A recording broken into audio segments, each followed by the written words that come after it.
Zaman Soekarno itu udah dibelajarin di Disney loh, orang Indonesia. Sempat bikin animasi tahun 50-an akhir, 60-an. Sejarah tidak berpihak, akhirnya buyar. Nature-nya animasi sekali lagi harus benar-benar beyond imagination. Jadi Indonesia itu lebih dekat dengan tontonan-tontonan yang keseharian aja gitu. Jadi kalau dalam psikologi kita sebagai kreatornya, gimana caranya si karakter ini bisa berbisnis lagi? Menjadi artis seperti di animasi itu, wow, masa depannya cerah banget. Ya. Kalau orang lain ngantri untuk sebuah pekerjaan yang umum, di animasi itu industri yang ngantri terhadap SDM.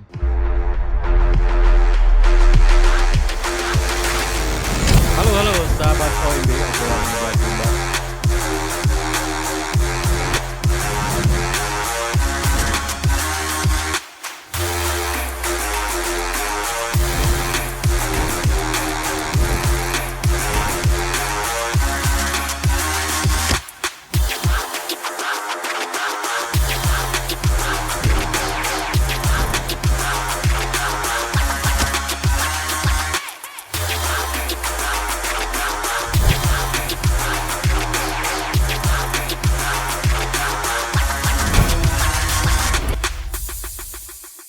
Halo sahabat OMB, sahabat obrolan meja bundar. Hari ini Mas Irfan SP ya. Ya. Halo Mas Irfan, Halo Mas. seorang animator Nusa Edu ya, dan juga Asosiasi Animasi Indonesia ya, AINAKI ya. Ya, betul. Nah, kita akan bahas tentang animasi dari aspek ini bawah nih, lokal-lokal lah ya. Local animation today menurut Bung Sani gitu pembahasan hari ini ya. Nah, Bung Sani ini seorang apa ya? Seorang inilah kru terbaik ya. Ya. Nah, Saya pikir seorang ulama. ulama masih beginner ya. Ya. Oke, kita bahas Kang Irfan ya. Ya. Apa nih? Yang pertama AINAKI dulu. AINAKI apa tuh?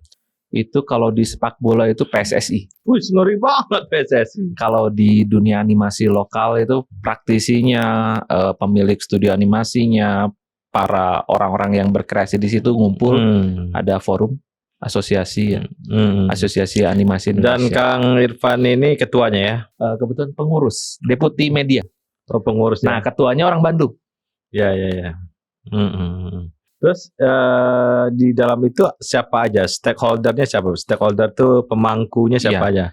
Kebanyakan pemilik studio, Mas. Pemilik studio ya, Praktisi, praktisi. ada akademisi juga, dari kampus atau dari SMK, ada freelance juga. Ada freelance juga. Tuh. Periset juga ada. Ulama ada kayak ini? Ulama. Mas Ani ada? Ada ya. Kayak ada. Ada. Karena ada animasi yang bernafas Islam. Iya, betul. Dia kalau nggak bernapas nggak hidup dia. Oke ya, jadi di AINAKI ini banyak macam-macam ya. Betul. Nah, dari teman-teman AINAKI ini karya yang nasional apa nih? Ya, kita bisa lihat yang tahun kemarin baru luncur di layar lebar ya, Nusarara itu. Nusarara. Itu salah satu member AINAKI. Member namanya Little Giant Studio, dia memproduksi Nusarara. Nah, terus apa lagi nih? Terus ada yang dari ini MNC, yang film apa tuh yang sering di TV itu, Kiko. Oh, Kiko nih. Ada Kiko. Kiko tuh. juga RCTI ada tuh. Ya, betul. Cukup banyak ya. Apa itu yang dari komik si Juki, layar lebar. Ya. Kalau satu. yang punyanya Raffi Ahmad tuh apa tuh? Ya, itu tuh judulnya ini ya. Ya, saya agak lupa, tapi kalau belum ini ya, saya belum mengupdate apakah dia sudah masuk member atau enggak. Tapi dia salah satu studio baru animasi di Indonesia. Banyak bermunculan studio baru. Itu teman-teman kita, teman-teman ini atau dia ngambil yang dari asing? Enggak. Nah, dari lokal. Kebetulan di studio saya ikut mengerjakan salah satu pekerjaan dari satu sana. segmen ada ya? Ya, satu bagian tertentu. Bagian tertentu ya? Iya. Si AA. Judulnya si AA. Oke. Iya. Ya, nah itulah yang ada di AINAKI. Kalau Nusa Edu studionya ya? Studio member AINAKI juga, dan kita juga kebetulan di Cimahi memproduksi animasi juga, dan kebanyakan edukasi ya. Animasi ini banyak di Cimahi ya. Kebetulan waktu tahun-tahun 2009 kan Ada program ya. ya, kalau Bandung kan terkenalnya desain, kuliner dan Iya, lain-lain. Nah, animasi itu belum diklaim di Jawa Barat itu. Hmm. Nah, kebetulan orang Bandung juga, banyak orang Bandung yang hijrah ke Cimahi karena difasilitasi, yuk unggulan kota Cimahi animasi aja. Animasi ya. Banyak dari lulusan alumni ITB, terus praktisi dari ITB juga ikut di sana ngembangin. Karena di sini nggak dikembangin, kita kembangin di Cimahi. Di Cimahi. Cikal bakal. Cimahi ini Cimahi kota atau Ya, utara? Baros Mas. Baros mainnya ya. Keluar tol ya, Ya, exit ya. tol. Cimahi Selatan berarti. Iya, Cimahi Selatan. Baros ya. Baros ini kan kain-kain bekas ya. Apa? Oh, itu bukan ya? pusat militer sebenarnya. Baros ya. Baros itu. Iya ya, kalau dia keluar Tekstil, pabrik tekstil banyak di sana. Kita kalau lihat keluar di pintu tol Baros ya. Iya. Nah, saya kira nih animasi adalah produk-produk kreatif ya. Ya. Nah, produk-produk kreatif yang dan sebenarnya teman-teman kita yang asalnya dari Indonesia itu punya talenta, termasuk ada berapa segmen dari Ipin Upin itu ada. Betul. Ya. Kemudian apalagi yang film-filmnya Malaysia itu ada. Iya, ada orang Indonesia yang punya kemampuan kerja di sana. Kerja di sana. Itu sebenarnya kerjanya kan bisa jarak jauh ya. Kerja jarak jauh memang di dunia animasi sudah sejak dulu ya, udah lama ya. Cuman makin gencar itu sejak pandemi aja. Tapi kebanyakan studio animasi menginginkan orangnya ada di studio. Jadi ini animasi ini enak kerja di studio atau jarak jauh? Ya tentu di studio karena berat Mas. Delivery filenya bisa bergiga-giga. Oh iya benar ya, filenya ya. Paling filenya dikirim lewat Google Drive. Google Drive. Tapi gara-gara pandemi itu bisa. Sudah beberapa studio udah terbiasa begitu. Lama kan itu? Betul. Tapi internet kita makin cepat juga ya. Jadi kan keputus gitu segala macam enggak? Ya, karena kan delivery file bisa malam atau nggak usah live streaming kayak gini gitu.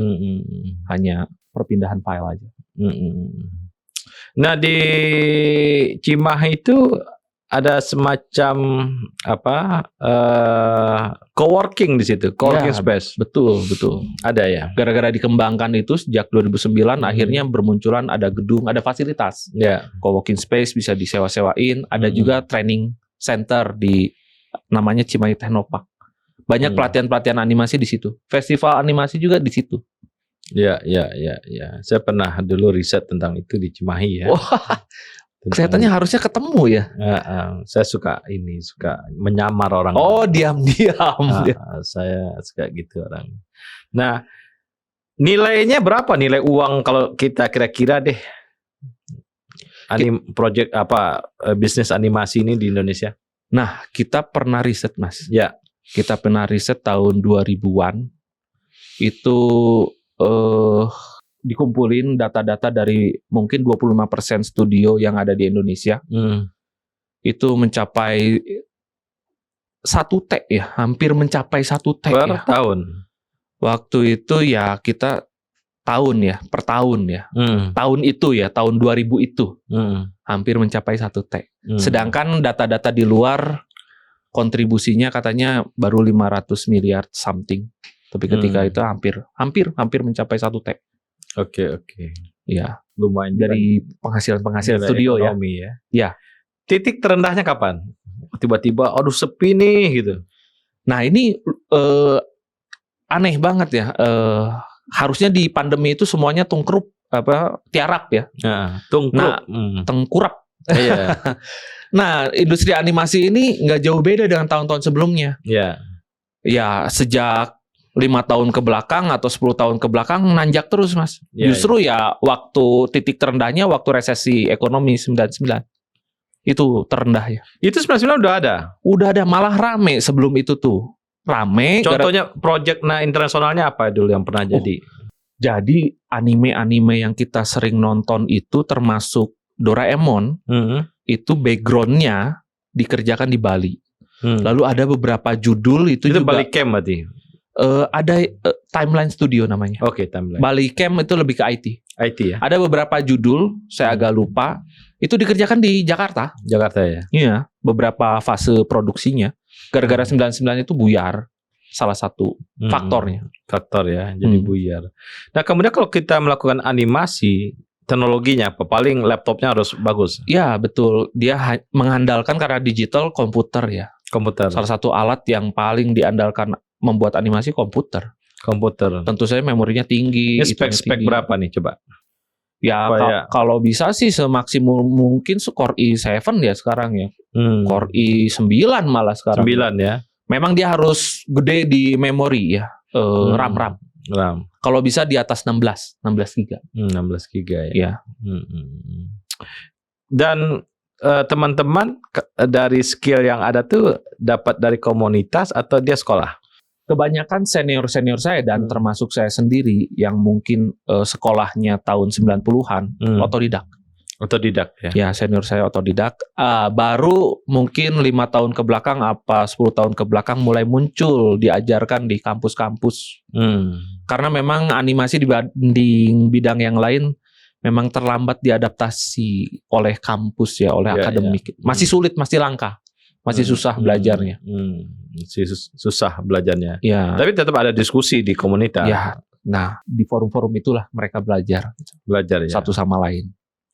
Di tingkat internasional ada perlombaan-perlombaan nggak? Banyak sekali. Banyak. Nah, kita nih komunitas Ainaki pernah nih. Pernah, beberapa wakil kita ada yang juara. Bahkan di Cimahi, salah satu member kita, binaan kita, ada yang juara di Jepang, itu karakter. Dapat karakter award.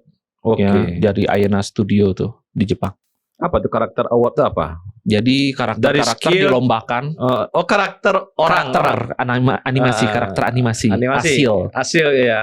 Jadi menciptakan karakter tokoh ya. Oke. Gimana? Dilombakan mana yang terbaik menurut juri ya. Oke. Misalnya Doraemon nih tokoh nih. Nah, karakter. Terus macam-macam lah ya. Macam-macam. AA atau apa gitu ya. AA gitu kan. Ada ikan gitu kan kalau Kiko itu. Itu juara dia. Terus ada beberapa teman. Dia apa? Dia tokohnya apa dulu dia bikin? Nenek malah. Nenek. Gimana? Cucu gitu-gitu. Nah. Super Nelly judulnya. Super Nelly. Terkenal itu kalau di nasional tuh. Ada pernah tayang di TV. Oh ya. Oh ya pernah yang bahasa Sunda. Iya, yang dia campaign bahasa Sunda. Itu menang itu. Menang. Iya, saya lihat dia karakternya kuat sekali itu. Ya. Unik. Iya, tapi nggak lanjut di TV ya. Ya, memang itu selera itu memang beda sama quality ya. Memang dari studionya harus gencar kesana kemari gitu. Oh iya. Iya. Nggak bisa ngandalin kualitas bagus terus ngetop kagak ya. Ya, salah satu aja itu faktor. Tapi kalau kita rajin kesana kemari seperti yang dilakukan luar negeri, itu bisa. Bahkan luar negeri animasinya itu digratisin loh ke TV, sehingga TV menayangkan terus. Digratisin karena ada goals lain dari animasi itu sendiri gitu ya. Misalnya merchandise. Betul. Jadi bisnis merchandise-nya lumayan. Ya, itu dari situ 40% penghasilan industri animasi itu merchandise justru yang paling tinggi. Paling tinggi ya. Ya, mungkin di kita masih belum kesana kelihatannya ya. Masih kita mengandalkan penghasilan dari TV, dari iklan gitu. Karena perlu kolaborasi lain ya, level yang lebih lagi. Jadi makomnya harus tinggi ya. Wah, itu memang berdimensi itu ya. Dimensi ya. Kiai Sani nggak bisa ya? Bisa. Justru nggak di industri animasi nggak harus melulu orang jago gambar, tapi yang bisa connecting ya. Sama marketing. Itu perlu. Ini marketing kunci juga ya. Oh, kunci sekali. Kebetulan saya 2016 sekolah di Jepang. Oke. Khusus untuk IP, intellectual property, dan animasi di situ tuh di Jepang itu udah nggak disebut film atau apa, itu konten.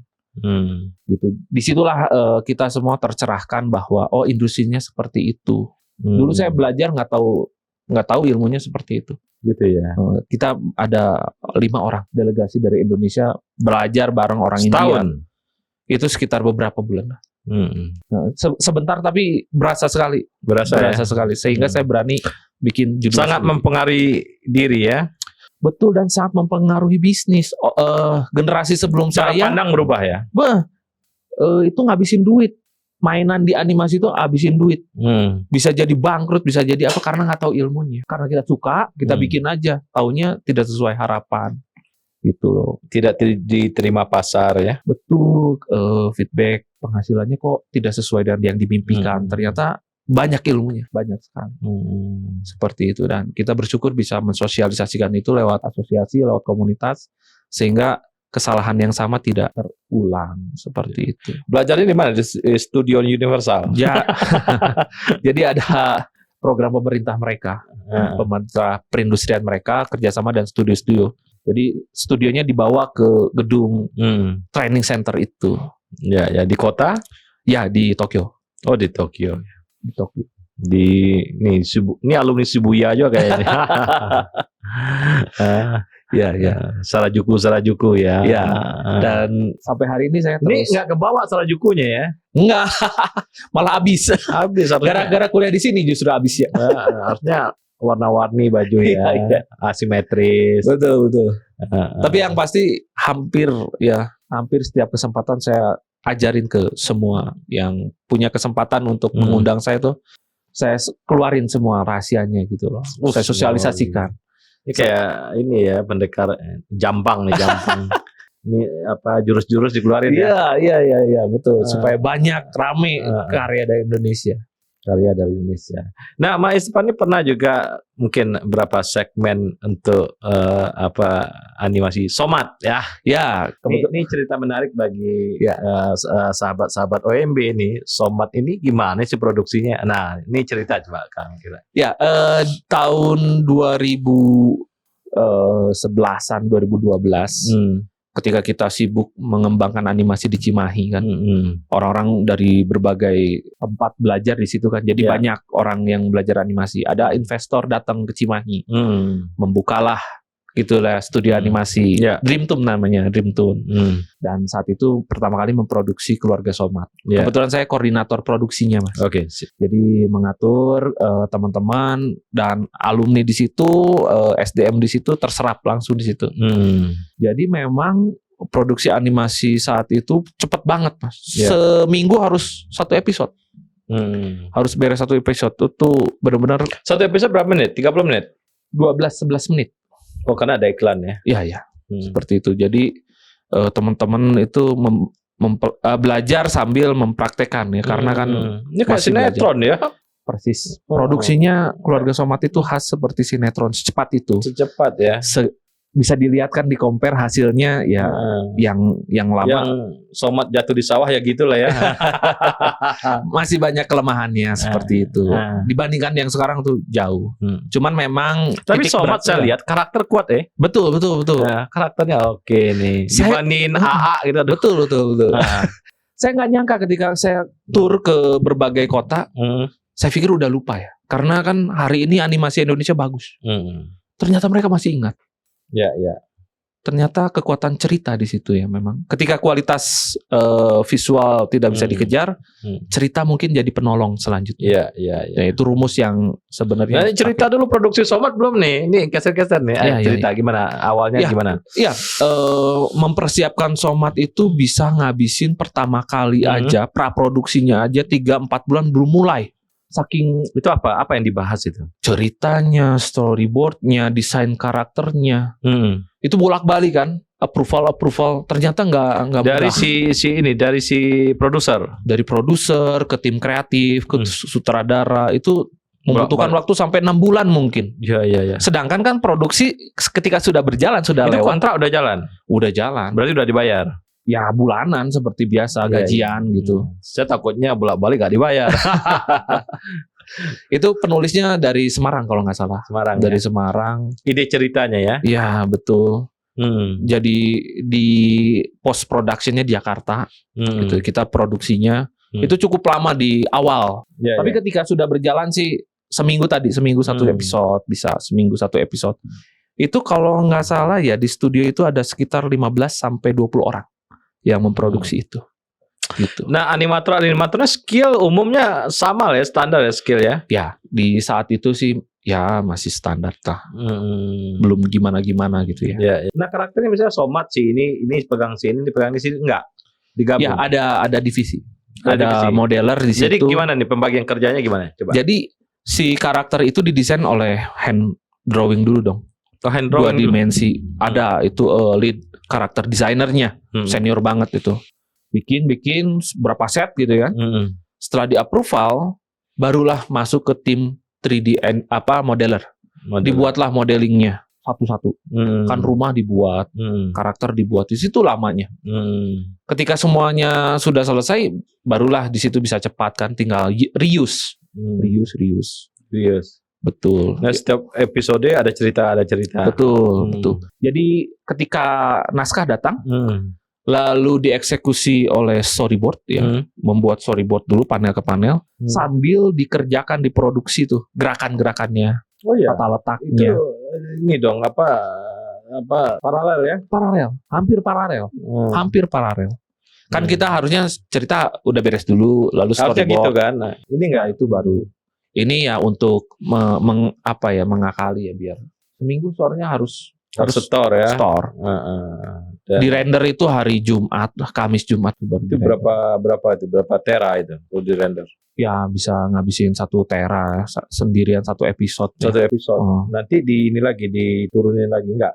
Enggak. Itu segitu.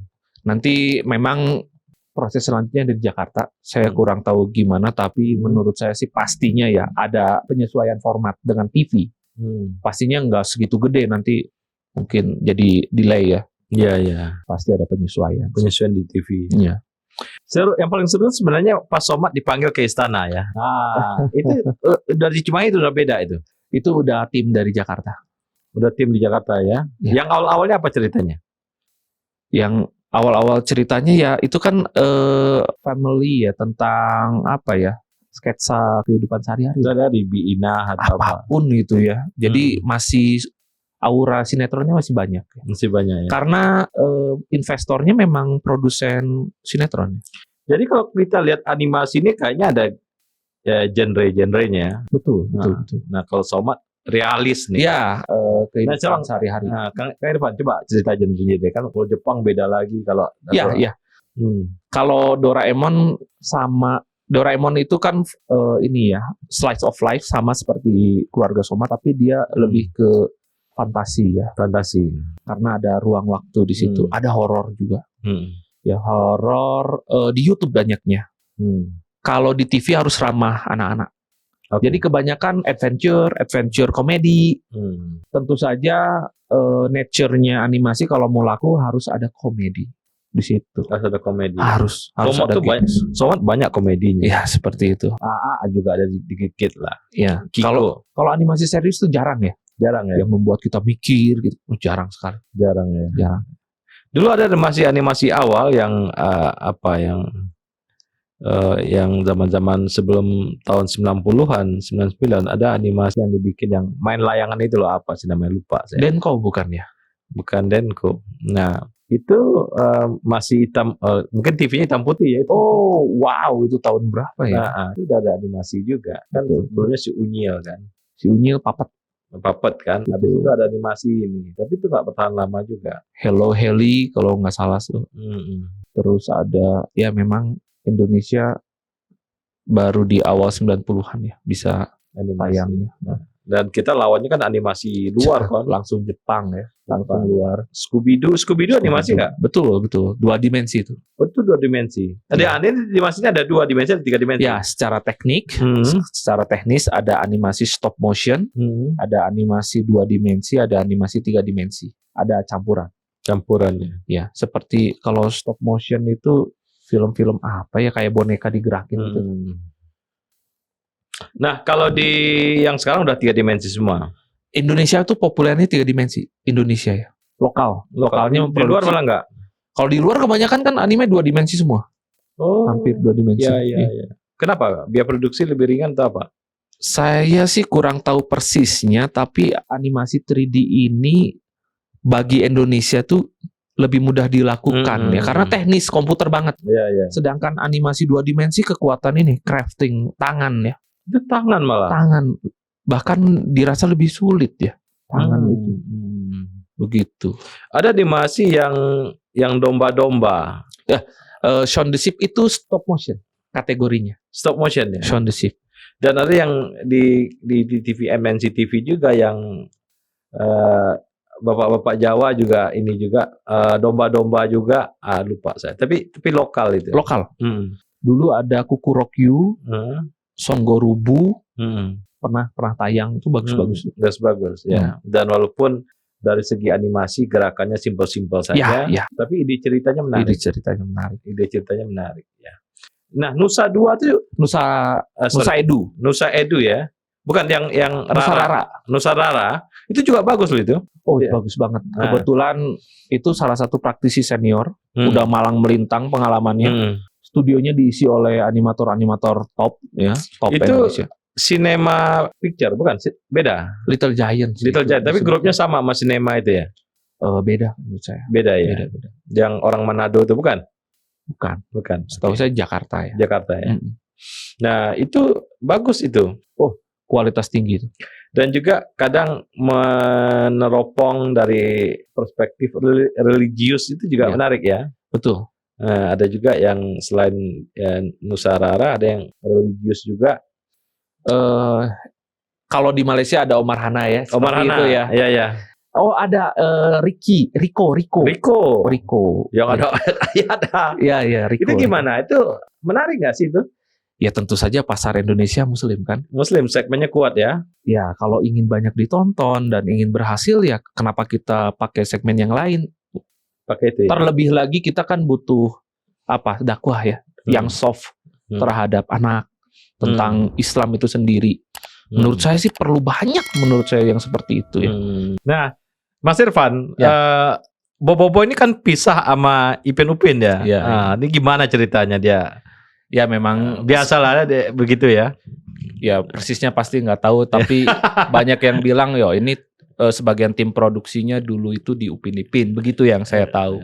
Dan biasanya kan mungkin idealisme dia ingin yang sesuatu yang berbeda, sehingga harus. Jadi eksistensi seniman lah ya. Ya seperti itu. Itu. Kita jadi ngegibah ini. Biarinlah jauh ya. Jauh. Tapi kan ini kan gibah ini penting ya. Jadi ada setelah mereka bisa menghasilkan sebuah produk, sebuah Lebih karya. Sebuah karya yang lebih bagus. Lebih bagus. Dan yang kita tahu kan animasi Malaysia itu cuman itu aja di Indonesia, ternyata banyak, Mas. Banyak ya. Mereka lebih maju. Kita harus akui mereka Tapi lebih kita maju. start lebih dulu kan. Oh, jauh. Zaman Soekarno itu udah dibelajarin di Disney loh, orang Indonesia. Siapa tuh? Ada namanya Pak Ook, terus ada beberapa lagi yang akhirnya kerja di TVRI, sempat bikin animasi tahun 50-an akhir, 60-an. Sejarah tidak berpihak, akhirnya buyar. Oh, buyar ya. Pak Soekarno-nya kan sudah tidak. Padahal ini sekolahnya ke Amerika loh, bukan ke Rusia. Kok bisa buyar tuh gimana? Sejarah kan, setelah itu selesai semua rezim. Terus Pak Ooknya kerja di mana? Di TVRI. Masih di TVRI, tapi Ya, saat dia itu. ruang kreativitasnya nggak ada di situ. Ya karena butuh support yang lebih ya kalau mau buat animasi. Padahal sudah pernah belajar langsung di sumbernya. Sebelum Malaysia mulai, Jepang juga belum benar-benar memulai, Korea apalagi. Ya. Kita punya sejarah yang cukup panjang. Ya. Nah, sekolah animasi pertamanya Pak IKJ, ITB atau apa? Atau ISI? Secara spesifik menuliskan animasi itu sepanjang saya tahu gitu, masih dia dititipkan di ilmu yang lain gitu loh, seperti seni rupa, bagian dari seni rupa. Mungkin DKV ada animasinya gitu ya. Betul. Atau kursus ya. Saat itu ada kursus animasi. Nah, sekarang animasi udah prodi sendiri. Ada prodi sendiri, tapi diploma 4. Di IKJ. IKJ ada di ISI. ISI ada di UMN Jakarta ada. Mungkin dulu masuk broadcast kali atau apa gitu ya. DKV biasanya diselipin di DKV ya. Kalau nggak DKV seni ya.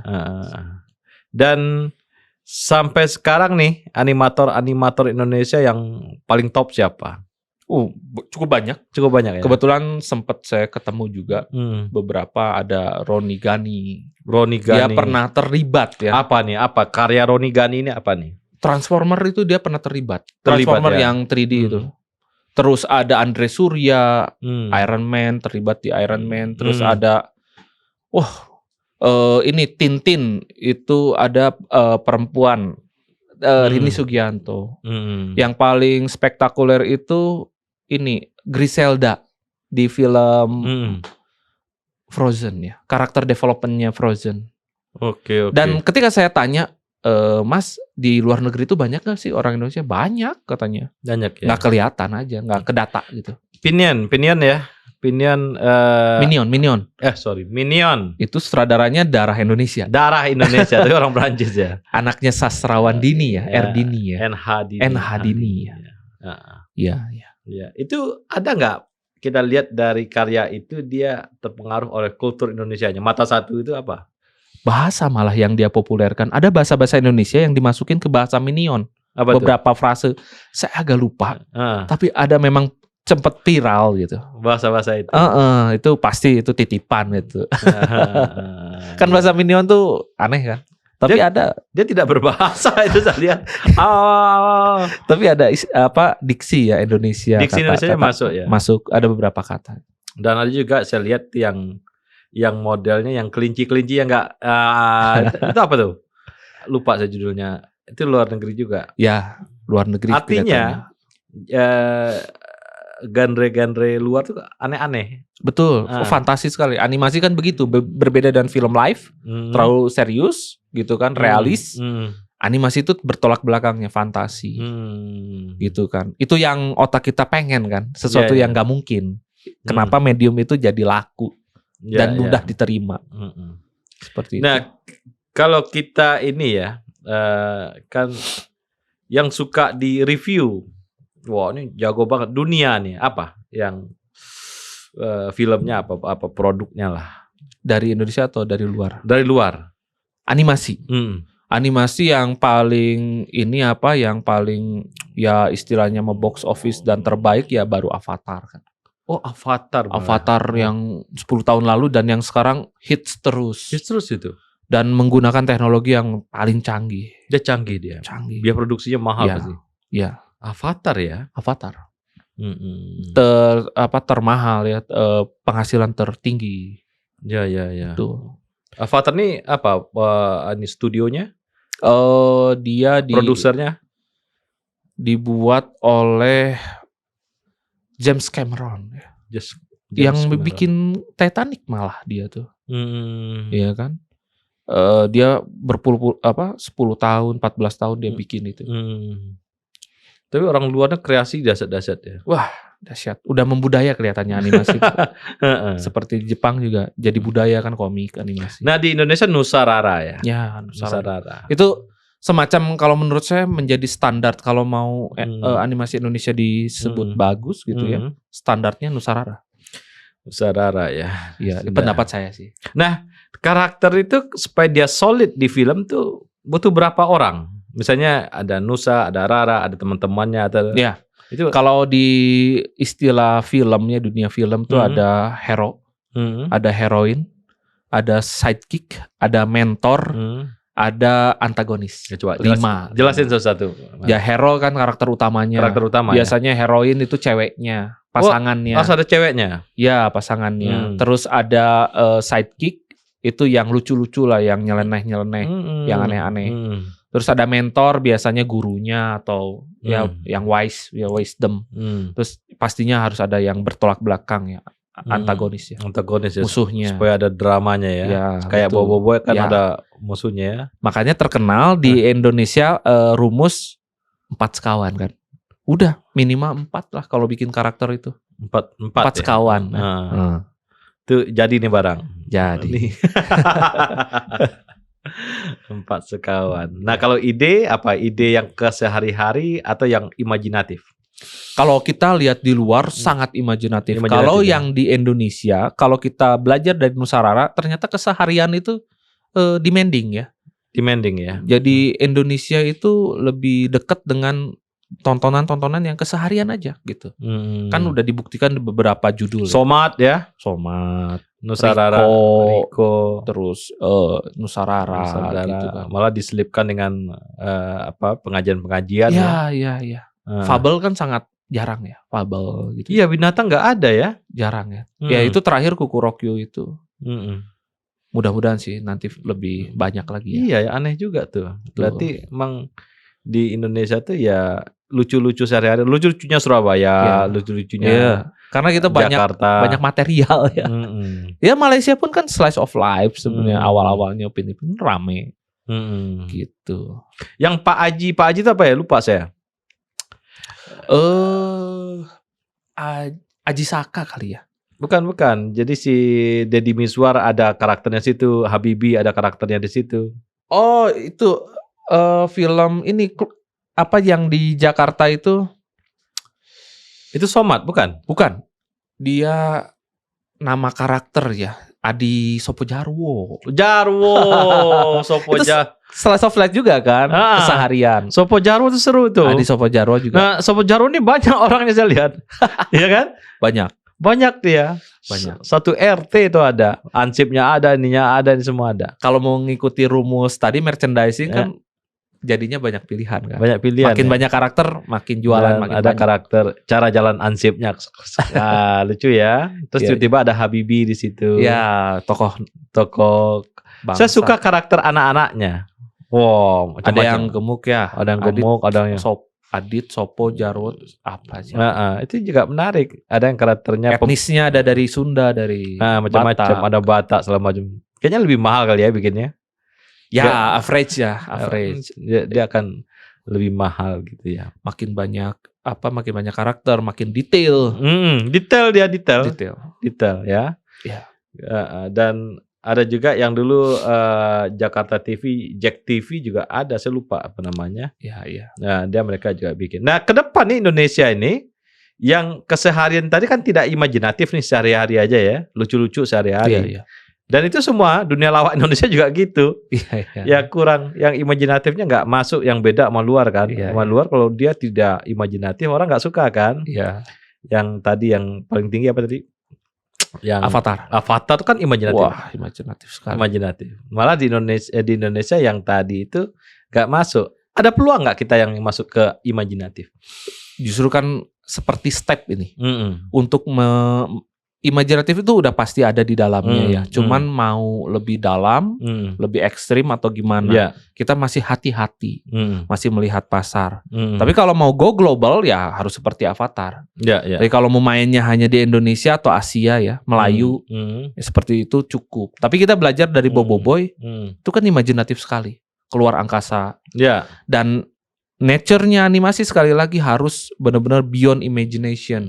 Harus menuju ke sana. Harus walaupun kita sehari-hari tapi tiba-tiba keluar angkasa. Tiba-tiba ketemu alien ya. Tiba-tiba baiknya begitu. Bisa terbang gitu kayak Ipin-Upin ya. Iya, baiknya itu. Upin-Ipin tuh nggak selalu sehari-hari. Kadang ada dia terbang ke angkasa. Imajinatif lah ya. Imajinatif ya. Nah, harus ke sana justru. Kalau warna-warna dari negaranya ada Korea apa, Jepang apa, itu ada nggak warna-warna? Ada. Kalau kita ya telusuri gitu. Kalau di Jepang itu kan kebanyakan from zero to hero. Jepang, jadi sebuah transformasi Kapten Tsubasa lah ya. Betul. Jadi dari nggak bisa jadi bisa. Kalau Amerika itu polisi dunia. Lihat aja film-film. Kalau di Asia Tenggara kan Melayu itu ya kehidupan sehari-hari aja gitu kan. Termasuk ini India juga maju. India gimana? India budaya sendiri. Saya Antv itu suka ada Indianya kan. Suka aneh-aneh kan filmnya itu. Ada filmnya ada. Dia mengadopsi kekuatan sinetronnya, filmnya, Bollywoodnya. Dia nggak hilangkan. Dan budaya Wisnu seperti itu. Iya, dia ada masuk Wisnunya, ada dewa, budaya lokal. Ada sungai Gangganya juga kadang-kadang. Terus ada ular. Betul. Budaya lokalnya. Kalau Korea mirip Jepang ya. Mirip ya. Korea robot-robotan gitu. Jadi kalau dalam psikologi kita sebagai kreatornya, gimana caranya si karakter ini bisa berbisnis lagi? Anak kecil suka apa? Pasti jawabannya robot-robotan. Jadi harus adalah elemen robot di situ. Nah, kalau di festival-festival itu yang menang selalu yang mana itu? Kan ada festivalnya. Kalau di festival itu biasanya beda tuh. Idealis tuh. Idealis ya. Bahkan eksperimental gitu. Serius sekali gitu bahkan serius sekali karena festival sih ya. Jadi segmen tertentu ya. Betul. Justru kalau yang komersil itu ada beda, bukan festival tapi nanti ada acara-acara TV show atau TV. festivalnya Ah, TV ya. TV ya. Heeh. Kalau yang idealis, yang jago mana? Tetap Jepang Jepang banyak ya? sekali berat-berat tuh. Berat-berat ya. Prancis. Yang sangat psiko gitu ya. Iya. Jepang tuh ada dari segmen yang serius sampai anak-anak. Anak-anak ada dia. Yang paling menurut saya idealis sih Prancis tetap. Sekolah terbaik animasi kan ada di sana. Oh iya. Iya. Goblang. Prancis namanya. kadang-kadang ininya Bebas, terlalu bebas. bebas dia ininya. Vulgar. Kita nggak bisa tebak ini kemana nih. Iya. Ah, Filosofis sekali ya. filosofis gitu ya. Dan belum masuk Indonesia ya. Ya Yang rata-rata Prancis. kita nontonnya di YouTube sih. YouTube ada ya. Karena filter kita kan KPAI ya atau Oh sensor. dia ada itu-itunya ada yang Iya. yang Kalau mau masuk TV harus lolos sensor kan. sensor ya. Dan Prancis inilah ya. Susah lah itu. Susah lah ya. Susah. Banyak nanti. Terlalu art ya. Terlalu art filmnya. Saya ada suka dulu kan kalau kita suka nonton Prancis jadi ini di BIP itu Kalau ada festival ya dari kedutaan. Ya. Nah itu filmnya aneh-aneh itu. Betul. Aneh-aneh dan ya bebas gitu. Bebas. Filmnya bebas aja gitu. Ya. Dan sebenarnya pusat animasi ini ada di Cimahi satu ya. Kalau di Jawa Barat. Mm. Kalau di Jawa Barat ya dikonsentrasikan di Cimahi. Di Jakarta ada Di Jakarta tentu saja itu pusatnya ya. pusatnya. Industrinya di sana kan. Dia satu gedung atau pisah-pisah Bisa-bisa banyak sekali. banyak sekali ya.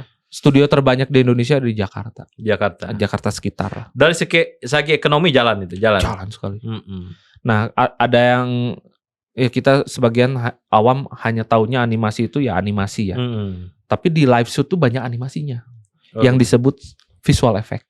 visual effect ya. Film biasa tapi orangnya bisa terbang, gedung hancur itu kan nggak mungkin dilakukan kan. Ya ya. Ada tipuan-tipuan ilusi. Nah Mm. itu dilakukan oleh studio animasi, teknik animasi. Itu bisa di Jadi bagian dari industri animasi itu di live shoot juga ada sebenarnya.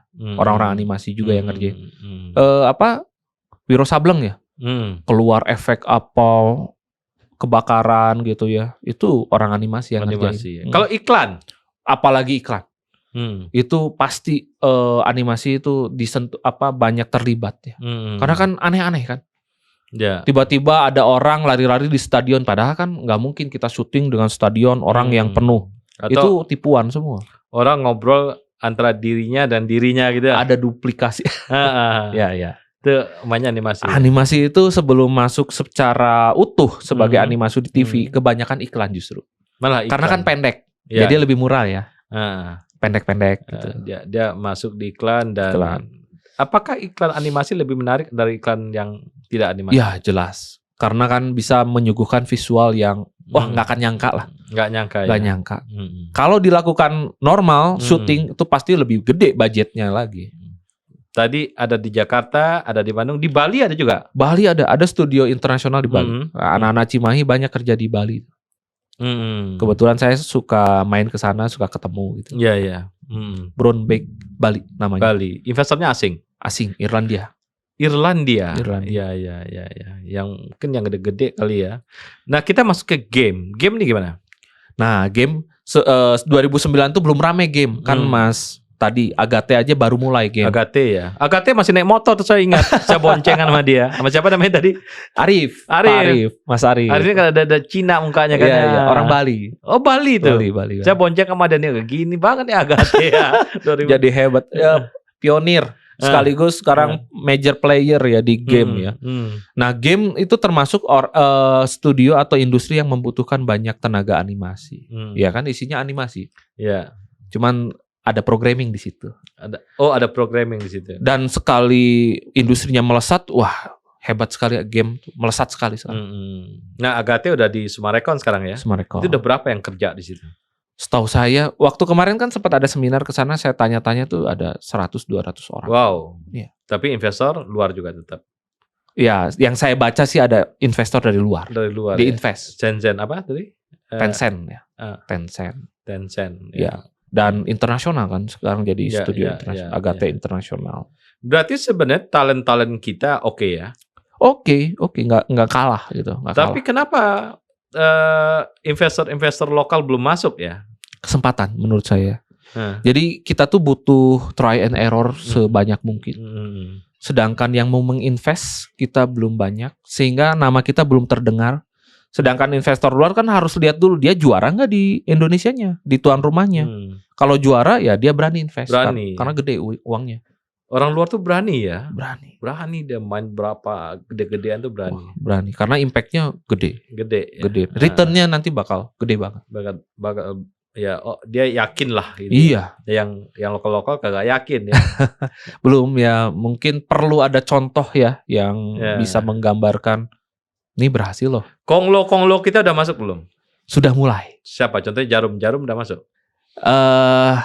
Ya, Jarum memproduseri atau menginisiasi studio gede di di Semarang sebelah sana, Kudus. Oh ya. Ada studio animasi gede, termasuk sekolah juga. Jarum masuk. Pak Gita juga kan invest di ada studio Cinema animasi. Visi. Ya, dia punya studio animasi Afterlab. Kebetulan anak Cimahi itu. Afterlab itu. Iya, founder-foundernya itu dari komunitas kita. Itu Pak Gita tuh masuk di situ juga. Masuk di situ. Ya. Dan ada berapa film Pak Gita juga membiayai kan? Iya. Dia menginvest Visinemanya. Visinema membeli Afterlab Studio, menginvest. Oke. Dia invest di situ ya. Iya. Artinya entrepreneur Indonesia udah melihat itu. Udah mulai dengan banyaknya judul yang muncul ya. Dan ini cuan gitu ya. Potensi, prospek dan dia melihat itu ya. Nah, tadi Jarum udah mulai masuk, semua udah mulai masuk ya. Nah, kalau merebut pasar internasional mungkin nggak Indonesia? Justru ya, ketika kita ngobrol di festival internasional, ngobrol dengan pelaku luar, justru kita malah diketawain. Kamu ngapain mau ke luar? Orang luar aja mau ke Indonesia. Oh gitu ya. Pasarmu itu lebih besar gitu. Seksi gitu. Kami mau ke Indonesia malah gitu. Kamu ngapain susah-susah ke luar? Ya. Gitu. Tapi bisa karena ada IP atau judul animasi Indonesia tuh tentang hewan-hewan fabel dibeli oleh luar dan tayang di luar. Ada kemarin beritanya. Saya lupa judulnya apa. Tapi itu cukup viral ya. Kemudian ada film-film yang sebenarnya keseharian, apa yang cewek yang naik perahu itu apa? Aduh lupa saya. Spanyol atau apa sih filmnya itu? Animasi juga. Animasi ya. Series apa layar lebar ya? Layar lebar. Moana ya? Moana Disney ya, Pixar. Pixar ya. Ya, Moana Pixar. Hawaii itu. Hawaii itu. Budaya Hawaii gitu. Hawaii ya. Itu juga ternyata bisa masuk loh. Tidak selalu imajinatif gitu loh. Ya. Tapi memang dibuatnya sangat imajinatif ya. Dibuat lawan dewa gitu kan. Lawan monster. Ya. Jadi emang unsur itunya masuk ya. Ya. Oke. Unsur terpenting. Nah, sekarang kita lihat talent-talent kita sebenarnya banyak ya. Tapi industrinya udah ada sih, tapi belum besar. Masih belum cukup besar dan banyak ya masih kalau dibandingkan dengan negara yang sudah maju ya masih kurang. Kalau kita punya sebuah sentra baru atau apa disebut ya, klaster apa sentral ya baru gitu, dan orang-orang kesana semua untuk animasi. Ini animasi tidak hanya bikin film, bisa juga rantai kan, rantai dari rantai produksinya animasi. Betul, setuju. Jadi kita misalnya ini yang dari Amerika, tolong bikinin ini deh. Service namanya itu. Service itu. Services. Jadi ada dua, ada IP base yang bikin judul sendiri, ada yang service kita mengerjakan punya orang lain. Itu yang rame justru di Indonesia yang banyak. Kenapa? Tenaga kerja Indonesia murah. Betul, itu salah satunya. Itu. Kemampuannya bagus. Kemampuannya lumayan lah. Bagus. Betul. Karena mencari seorang animator di luar itu sangat susah. Betul, karena banyak. Kalau ada pun mahal. Betul. Nah ini potensi yang punya ini ya keuntungan sebenarnya di Indonesia itu. Apa kelebihan seorang talent Indonesia? Ya craftsmanship-nya ya. Jadi ketika dia udah mulai serius, kualitinya itu bisa ngejar dari terus tahan banting ya kalau di luar, orang Indonesia di luar. Cuman jumlah kita ya masih belum memenuhi permintaan pasar ya. Soalnya ya institusi pendidikan kita masih belum ideal. Ya, terus pendidikan non formalnya juga belum ideal. Nanti semua kalau udah ideal sih kita surplus. SDM tuh luar pasti pada berdatangan ke Indonesia untuk ya nggak ada tempat lain kan selain Indonesia. Malaysia udah penuh, Korea udah penuh, itu juga udah dilempar-lempar. Nanti Amerika mau bikin animasi kemana gitu kan? Dibanding India kita gimana? Talent India masih oke loh, masih bisa bersaing loh. Kan kita ada studio di Batam tuh. Oh ya Batam ada ya. Ada banyak orang India, ada orang Indonesia. Kebetulan alumni studio animasi Batam Internasional tuh ada komunitas kita cerita. Oh enggak, orang dari India tuh biasa aja kok sama ya. Cuman kebetulan orang Indonesia habis, terpaksa gitu ngambil dari luar juga. Indonesia ngambil dari luar juga. Dari India ya? Dari India ada yang banyak tuh India. Tapi saya lihat ini memang di pendidikannya belum menjadi fokus. Dan ini talent inilah nature ya, bakat-bakat alam aja kan. Mereka ini dan mereka, tapi ini peluangnya besar. Nah Kang Irfan, gimana kita ngelihat untuk talent Indonesia nih? Apa tipsnya Kang Irfan untuk dia berkembang? Ya, hari ini kan kita ingin belajar apapun mudah, ya kan? Kemudahan informasi itu dan pendidikan itu bisa menambah lah kelemahan di formal. Jadi harus semangat belajar pertama. Kedua ya menjadi artis seperti di animasi itu masa depannya cerah banget.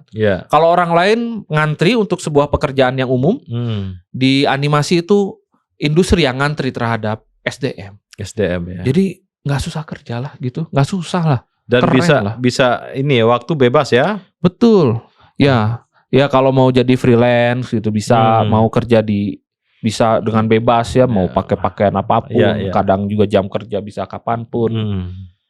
Pokoknya ini memang belum terlirik sih sepertinya. Malahan orang tua kan kalau anaknya masuk ke animasi, emang ada masa depannya. Nah ini nih, coba. Kebanyakan begitu yang kebetulan saya sering keliling ke SMK bermitra gitu ya, sering dapat curhatan dari guru, Pak. Rata-rata orang tua tuh bingung kalau animasi tuh jadi apa nanti kerjanya, masih begitu kondisi di masyarakat. Nah itu perlu disosialisasikan terus. Perlu literasi, aware ya untuk tingkatkan awareness orang-orang tua segala macam ya. Tapi alhamdulillah makin kesini saya ketemu orang tua yang mungkin umurnya nggak jauh dengan saya, yang aware gitu. Mereka malah dari sejak SMP belajar animasi. Betul.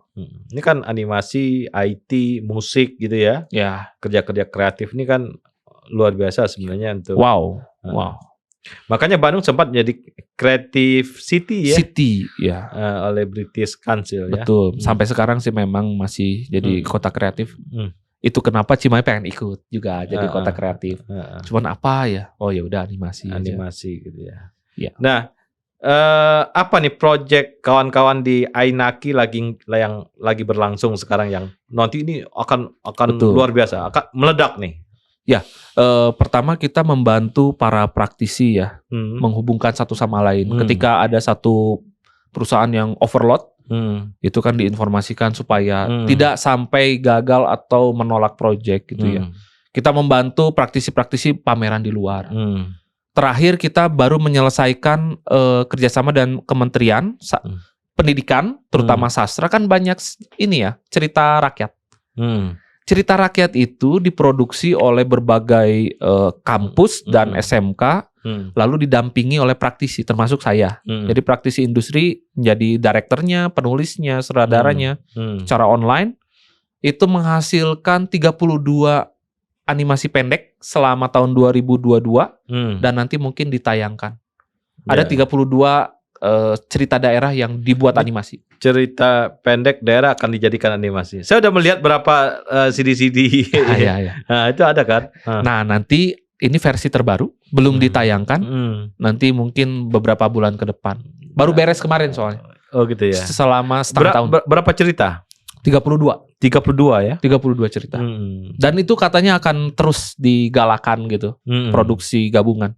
Dia bentuknya apa? Series atau series? Okay. Di streaming kelihatannya nanti ditayangkan. Mungkin bakal tayang di TV juga mungkin ya suatu saat. Seperti itu. Cuman saya lihat bagus sih hasilnya. Bagus hasilnya ya. Iya.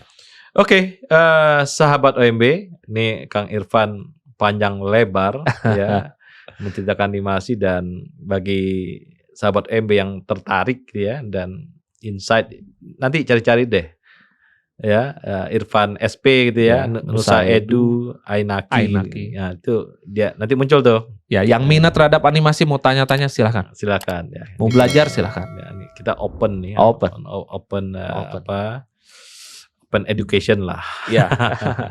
Dan bisa nanya-nanya. Sahabat OMB, inilah Irfan SP. Terima kasih.